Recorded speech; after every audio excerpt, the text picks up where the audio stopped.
Hello all, welcome back to my YouTube channel. ಎಲ್ಲರೂ ಹೇಗಿದ್ದೀರಾ? ಮತ್ತೊಂದು ಮಿನಿ ವ್ಲಾಗು. ಇದು ಥರ್ಸ್ಡೇದು. ಮತ್ತು ನಾವು ಟೇಕಲಲ್ಲಿರೋ ಮುನೇಶ್ವರ ಸ್ವಾಮಿ ದೇವಸ್ಥಾನಕ್ಕೆ ಹೋಗ್ತಾ ಇದ್ದೀವಿ. ಏನೋ ಗೊತ್ತಿಲ್ಲ, 1 ಇಯರ್ ಆದ್ರೂ ನಮಗೆ ಆ ದೇವರು ಕರುಣೆ ತೋರಿಸ್ತಾ ಇರಲಿಲ್ಲ ದೇವಸ್ಥಾನಕ್ಕೆ ಹೋಗೋಕ್ಕೆ. ಅಂಥದ್ದು 4 ಮಂತ್ಸಲ್ಲಿ ಒಂದು 4 ಟೈಮ್ಸೇ ಹೋಗಿರ್ತೀವಿ. ಎವ್ರಿ ಮಂತ್ ಹೋಗ್ತಾನೆ ಇದ್ದೀವಿ. ಕೆಲವೊಂದು ಸಲ ಭಗವಂತ ಬರಬೇಕು ಅಂತ ಬರೆದಿದ್ರೆ ಖಂಡಿತ ನಾವು ಹೋಗ್ತೀವಂತೆ. ಇಲ್ಲಾಂದರೆ ಎಷ್ಟು ಅಂದ್ಕೊಂಡ್ರೆ ಕೂಡ ನಮಗೆ ಹೋಗೋದಕ್ಕೆ ದಾರಿನೇ ಸಿಗೋದಿಲ್ಲ. ಅದು ಅಲ್ಲದೆ ಇವತ್ತು ಥರ್ಸ್ಡೇ ತುಂಬಾ ಖಾಲಿ ಇತ್ತು. ಬೇಗ ಹೋಗಿದ್ವಿ ನಾವಂತೂ. ಖಾಲಿ ಇರೋದಕ್ಕೆ ಫುಲ್ ನೀಟಾಗಿ ವೀಡಿಯೋ ತೆಗಿಯೋಣ, ಪ್ರತಿಯೊಂದನ್ನ ವೀಡಿಯೋ ತೆಗಿಯೋಣ ಅಂತ ಹೇಳಿಬಿಟ್ಟು ಇವತ್ತು ಫುಲ್ ಡೀಟೇಲ್ಡಾಗಿ ನೀಟಾಗಿ.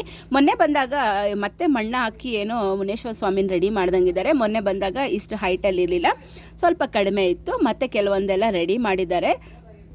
ಇದು ಸಹ ನಾವು ದೇವ್ರಿಗೆ ಅರ್ಕೆ ಮಾಡ್ಕೊಂಡಿದ್ವಿ. ಈ ಅರ್ಕೆ ಏನಕ್ಕೆ ಮಾಡ್ಕೊಂಡಿದ್ದೆ ಅನ್ನೋದನ್ನು ನಾನು ಮುಂದಿನ ವೀಡಿಯೋನಲ್ಲಿ ಹೇಳ್ತೀನಿ. ಯಾಕಂದರೆ ತುಂಬ ಜನಕ್ಕೆ ಯೂಸ್ಫುಲ್ ಆಗುತ್ತೆ ಅಂತ ನಾನು ಅನ್ಕೊತಾ ಇದ್ದೀನಿ. ನಮ್ಮ ವಿಡಿಯೋ ನಿಮ್ಗೆ ಇಷ್ಟ ಆದರೆ ಲೈಕ್ ಮಾಡಿ, ಶೇರ್ ಮಾಡಿ, ಸಬ್ಸ್ಕ್ರೈಬ್ ಮಾಡಿ. Thank you for watching guys. Bye. See you in the next video.